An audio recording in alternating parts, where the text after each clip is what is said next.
Didn't some early Christian churches who were located outside the Roman Empire develop different canons for their Bibles than the 66 eventually agreed upon by the Proto-Orthodox Church? For example, doesn't the Ethiopian Church accept 81 books as sacred up to this day?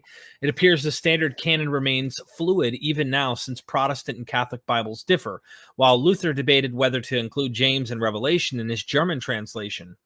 Even today, with the 1940s recovery of the Gospel of Thomas, some scholars wonder whether it should be added to the canon. Well, it's a complicated question. And there are churches with different canons. That's true.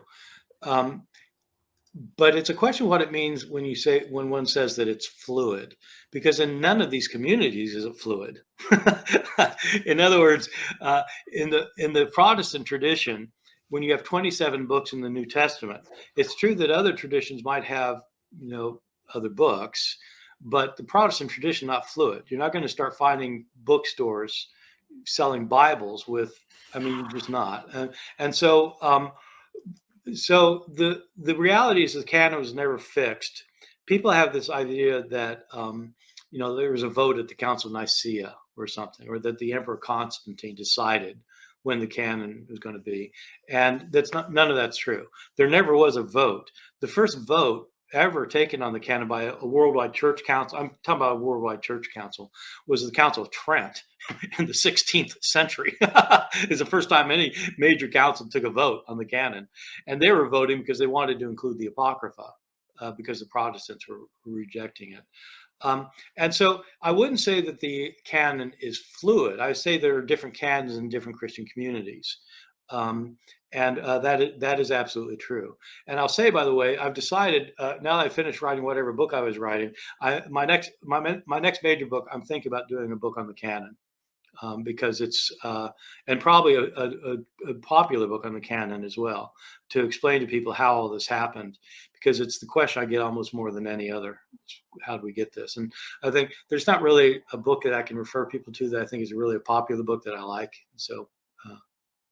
Yeah, there's a lot of conspiracies about this issue, and I think it's necessary that someone sticks with the facts, shows what happened, give us the case. But oftentimes in this field, I do hear an apologetic is that, early church fathers already had a situated, steady canon that they used from Justin Martyr, onward. They were all using what we have as the New Testament. So they're making this true. It's not true. Just not true. It's false. And historically false. Yeah. Demonstrably false. You're going to show it. You're going to show this. Not much to show. All you have to do, like anybody who does any research at all can show that's not true. It's just not true. So I'll tell you, my first article that I ever published back in 1983, so near 40 years ago now, was dealing with one aspect of this problem.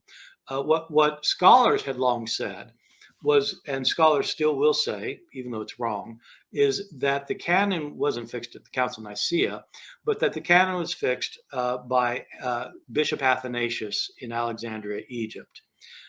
In the year 369, he wrote his 52nd festal letter. The festal letter went out every year in order to establish.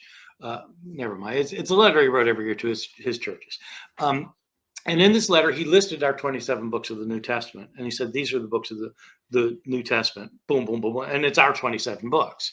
And scholars always have said that's when it's 379.